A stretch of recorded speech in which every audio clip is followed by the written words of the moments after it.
ظهرت إلى العلن وأصبح الجميع العالم بأجمع يعرف. دكتور، قبل ذلك دواء الميلدورونايت الذي كان يتناول خاصة من الرياضيين الروس، طبعا لأنه موجود في روسيا، هذا الدواء يعود إلى ما يعرف بالدواء المحظور الميلودونيا. هذه من هنا انطلقت الشرارة بظهور هذا الدواء المحظور الذي يمتد إلى ماذا عن هذا الدواء علميا وطبيا؟ ولماذا الانتظار حتى يناير 2000 الأخير للإعلان أن هذه المادة محظورة؟ طبعا وجود مواد محسنة للأداء في الرياضة يستخدمها أي رياضي، سواء كانت موجودة في قائمة المحظورات أم لم توجد، تعتبر محظورة إذا كان هناك علم بأنها تحسن الأداء. المواد تكتشف سنويا، وتحدث القائمة التي تصدر عن الوكالة الدولية لمكافحة المنشطات الوادة، تحدث سنويا وتصدر في الشهر الأول من كل عام.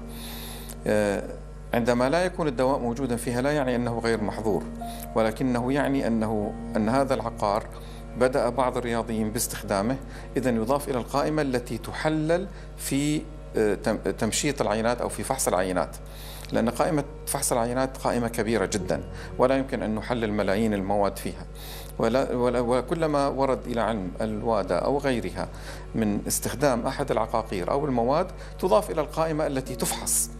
يعني أي عقار منشط يعتبر محظور حتى وإن لم يكن في القائمة. ولذلك هناك إعادة فحص للعينات بعد فترة وعندما تخزن، وأيضا هناك العودة إلى الرسومات أو الجراف اللي نسميه الذي يصدر عن التحليل، لأن تحليل كل عينة بمقياس الطيف أو اللي نسميه السبكتروفوتومتري ينتج عنه منحنيات وأطوال موجة ومساحات تحت الموجة. هذه المساحات وهذه الأطوال تحدد لنا ما هي المواد الموجودة في عينة هذا اللاعب وكمية هذه المواد، ولكن لا ننظر لكل الموجات لأنها ستكون كميات رهيبة. فإذا عندما تعرف مادة بأنها أضيفت إلى القائمة، نعود إلى هذه الرسومات ونبحث عن المادة إن كانت موجودة أم لا. أولمبياد ريو دي جانيرو على الأبواب، لكن كيف يتم اختيار الرياضيين؟ هل هي صدفة؟ نعم، هناك قسمين من الفحوصات. هناك ما يسمى in competition داخل المسابقات، وهناك ما يسمى out of competition الفحص خارج المسابقات. كل الرياضيين المسجلين يجب أن يسجلوا أماكن تواجدهم على مدار العام، سواء كانوا في إجازات أو كانوا في عمل أو كانوا في تدريب. ويحق للجنة الوطنية لمكافحة المنشطات في أي دولة أو اتحادهم الرياضي المسجلين فيه إرسال من يسمون الدوبينج كنترول أوفيسرز، هم صاحبي عينات المنشطات، أن يذهبوا إليهم في أي وقت من أوقات النهار أو الليل ويطلبوا العينة، ومجرد الرفض يعاقب عليه بأنه مخالف لقانون المنشطات. دكتور، هل الاختيار يكون فردي أو عبر دول؟ يعني عندما تكون فردي هكذا عشوائي أو الاختيار يتم عن طريق اللجنة المنظمة للبطولة. إذا اعتبرنا الأولمبياد، إذن اللجنة المنظمة للأولمبياد هي التي تختار بطريقة عشوائية وبطريقة انتقائية، وأيضا في دولهم تتم عن طريق اللجنة الوطنية لمكافحة المنشطات. لا يحق للحكومة أو الدولة أن تقرر من اللاعب الذي يفحص، ولا يحق لفرد أن يقرر من اللاعب الذي يفحص. يعني ما حدث في روسيا وما يحدث مسلسل روسيا حتى الآن ويستمر يدعوني لسؤال آخر: مراحل تحليل العينات من أخذها إلى الوصول إلى الإعلان عن نتائجها. طبعا هناك فرق بين المختبر، وكما تعلمون المختبرات المعتمدة من قبل الوادة هي 34 مختبر فقط في العالم. وقطر لدينا نحن مختبر معتمد منذ شهر 8 في عام 2015.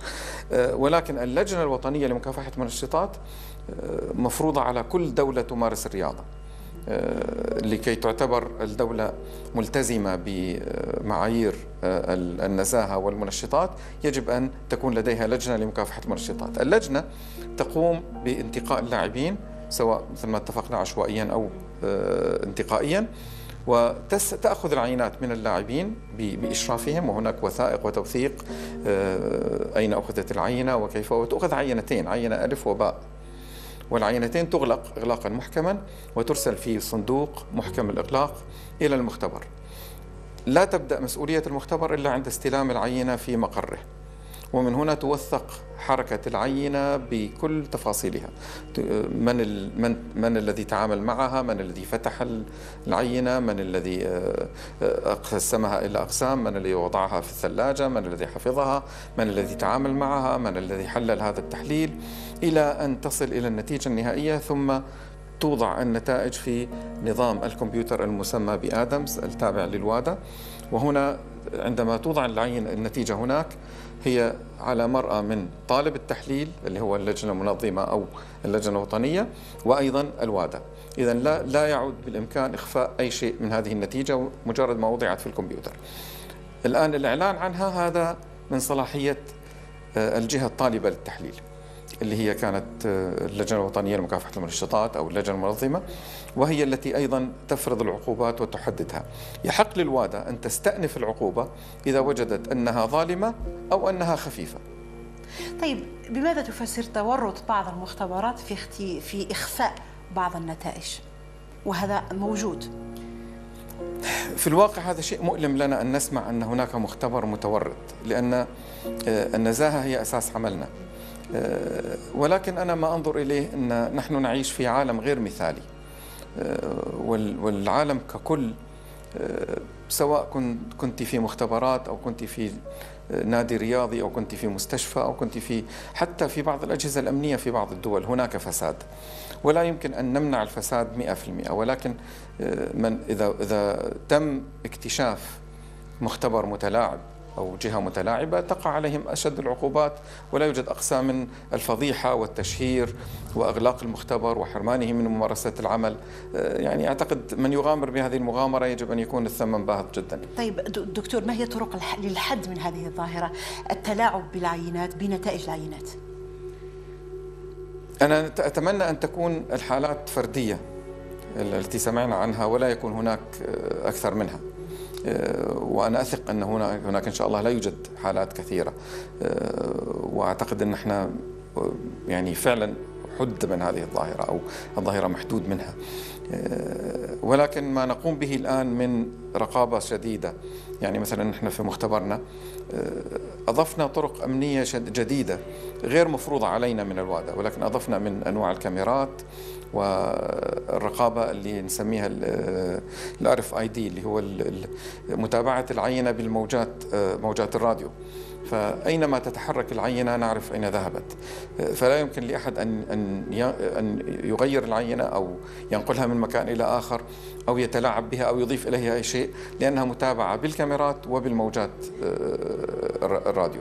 لذلك هذه العملية تصعب كثير عملية الاحتيال، ويجب أن يخرج عن طريقه الإنسان ويبذل مجهود كبير ليتلاعب، وفي الغالب لن ينجح.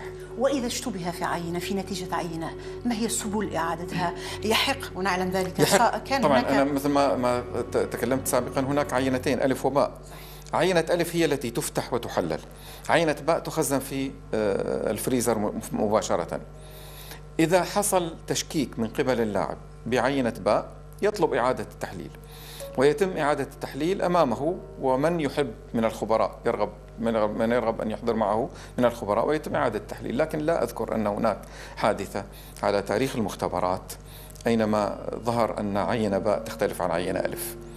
إذن مختبر قطر لمكافحة المنشطات أو وادة الوكالة الدولية لمكافحة المنشطات أو أي مختبر معترف به كما ذكرتم، وهم 34 عالميا، مستقل تماما عن أي هيئة لكي يأخذ قراراته، يعني لا يوجد هناك تبعية، استقلالية كاملة. ولكن طبعا في تدخل دول في قرارات. لنكن واقعيين، المختبرات غير مجدية ماديا، يعني لا يمكن لشخص أو لفرد أو لمؤسسة خاصة أن تقوم بإنشاء مختبر للربح المادي. إذن لابد أن يكون جزء من هيئة مثل جامعة ولكن لا يجوز أن يكون جزء من هيئة رياضية. في قطر نموذج فريد، ونحن استقلالية تامة نتبع لسمو الأمير مباشرة، ولا يجوز لأي جهة أخرى أن تتدخل معنا. فإذا الاستقلالية هنا كاملة، وأنا أتحدث عن دولة قطر طبعا. لا يوجد أي تدخل من أي جهة حكومية في أي شيء من أعمالنا. يعني لم نسأل اليوم من الأيام لماذا قمتم بشراء هذا أو فعلتم هذا أو للحفاظ على هذه الاستقلالية. حتى عندما يتم الاستفسار من أي جهة عن موضوع فحص المنشطات في دولة قطر، الجهات الحكومية تحولهم لنا ولا أحد يجيب نيابة عنا.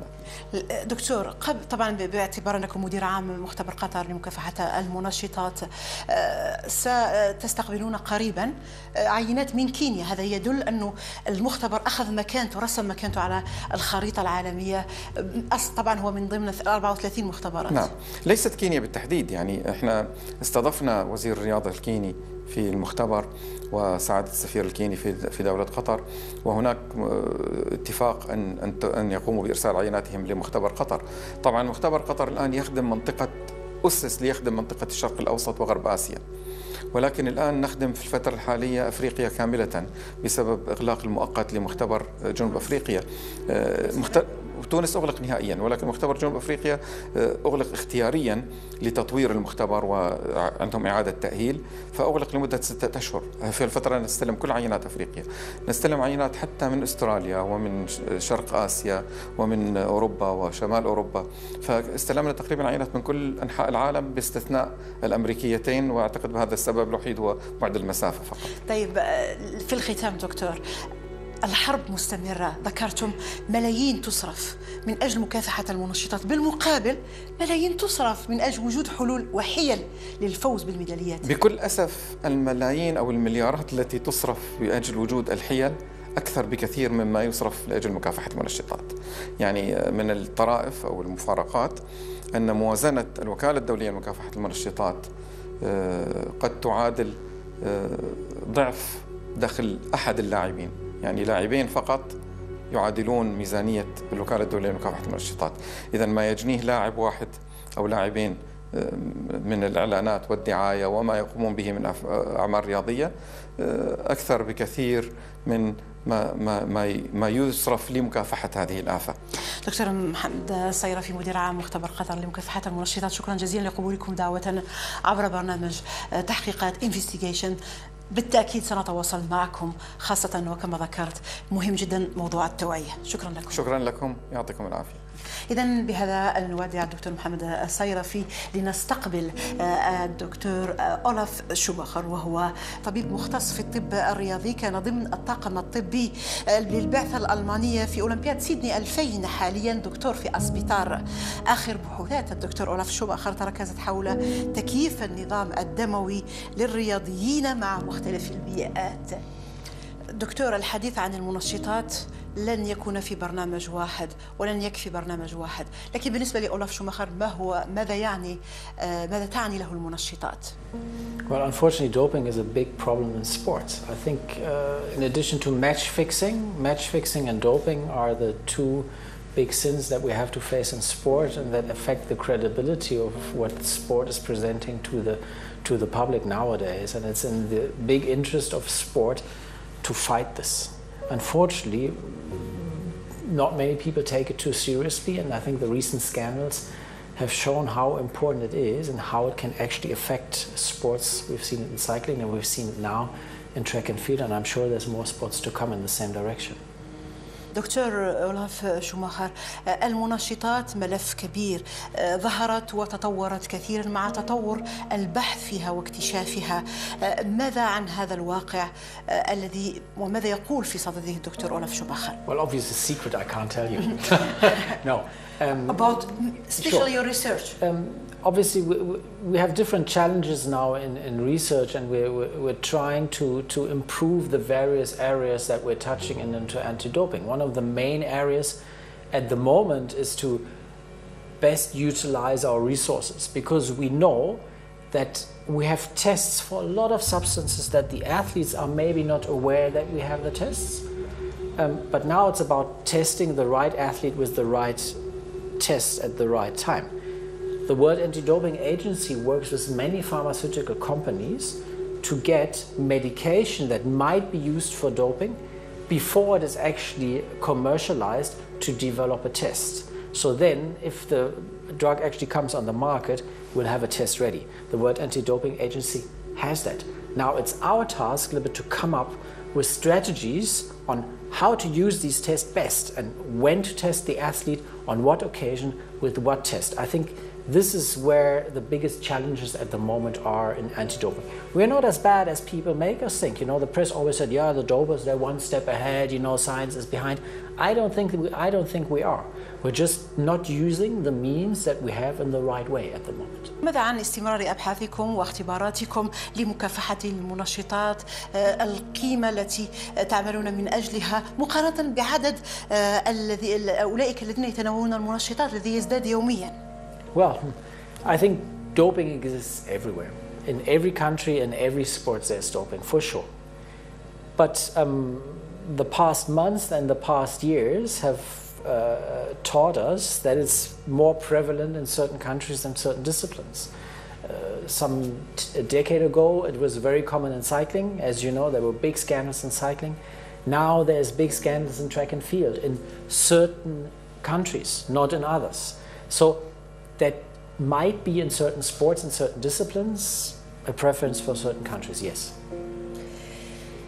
دكتور، هل يمكننا أن نلقي اللوم على بعض الرياضات أو بعض الدول أو حتى بعض المناطق في العالم لأنها أعطت كل إمكانياتها للمنشطات؟ Well, there's two sides to it. First of all, there's the money that anti-doping gets out of sport. You know, every athlete who takes a license pays a bit of money for his license, and some of that money goes into anti-doping. But obviously that anti-doping money is not a lot. If you follow the Sharapova case at the moment, you know, the tennis player that was caught for doping, her annual income is bigger than the budget of the World Anti-Doping Agency. Just to give you the balance, you know, in terms of financial power. So the resources that anti-doping has compared to the money that is in sports is actually quite limited. On the other hand, of course, you know, the money and the primes and the salaries that are paid in certain sport and that you can earn in certain sport is a big incentive for the athlete to dope. I don't think it will tilt the balance because we have doping also in grassroots sports, you know, even in amateur sports or in age group sports where there's no money at stake, people dope. So I don't think it will make that much of a difference for the individual athlete. Not to a level where to decide to dope, yes or no. In certain situations, certainly yes. If somebody is a professional sportsman, his whole career or his income for his family relies on performance, and then one day he's facing that he cannot perform anymore, doesn't get a contract anymore, and then he might decide to dope. So there's a financial incentive, but I don't think at all levels it's the same. We have to differentiate between the athletes. In terms of companies that pay a lot of money into sports, causing doping or let's say favoring doping, I wouldn't go as far as to say that. I think we have no data to back this. الجانب المادي بالغ الأهمية في مختلف أنحاء العالم، ما مدى تأثيره إيجابيا أو سلبيا في عملية مكافحة المنشطات؟ I wouldn't share that opinion because I know that most of the sponsors in professional sports, when they make a contract with the athlete, there's always a clause in there that if the athlete is caught doping, the contract will be terminated and the athlete will have to pay damages to the company, because obviously if the athlete gets caught with the logo of the company, it's bad for the image of the company. So I don't think the money encourages doping. Of course, for certain athletes, as explained in the previous questions, it might be an incentive, but I don't think that the companies voluntarily encourage doping. But they spend a lot for doping. They spend a lot on the athlete, but not on doping. On the athlete, yeah. Yes, on the athlete, sure, to promote the athlete, but the image of the athlete, but not necessarily on the doping which is associated with it. عملية اختبار المعينات الرياضيين هل تكون أثناء الألعاب الأولمبية؟ لماذا بعد أي منافسة أو ألعاب أولمبية؟ وكذلك لماذا حتى بعد مرور سنوات نكتشف بحالة منشطات عند كثير من الرياضيين؟ Well, I think the product... It was last January. Yes, the product was around since a long time, but it was only put on the list of forbidden substances on the 1st of January. So last year, if you use the product, you're fine. Because before it was on the monitoring list and it was not basically at the awareness of the World Anti-Doping Agency. I think they had it on the monitoring list where they check a little bit which substances are being used. And then there's a committee who decides whether a certain substance is worth being on the list. And for that, the substance has to fulfill 3 criteria. 1, it has to be performance enhancing. 2, it has to be detrimental to health. And 3, against the spirit of sport. And if you fulfill these criteria, then the substance can go on the list of forbidden substances. And for this meldonium, it was decided that it will go on the list of forbidden substances on the 31st of December or 1st of January. And this is why, since that period, all these athletes were caught, who were probably not aware, who took the substance over all these years, and now all of a sudden it's forbidden. دكتور، لماذا تأخر في الإعلان عن المادة المحظورة عن دواء الميلدرونايت الذي كان يتعاطى حتى من شارابوفا، ثم وهو له علاقة باسم الدواء الميلودونيوم؟ لماذا تم الإعلان متأخر يعني في شهر يناير؟ That is difficult to say. I don't have that information, but for sure I know that the World Anti-Doping Agency is monitoring very closely the compliance of various countries to the World Anti-Doping Code. This is a set of rules that you have to respect in order to be eligible to participate in the Olympic Games. And if a country, let's say, if it can be demonstrated that the country doesn't have these rules in place, then the country is not eligible to the Olympic Games. And this is what happened to Russia. So that now they've been given, I think, a delay of a couple of days where they can sort it out.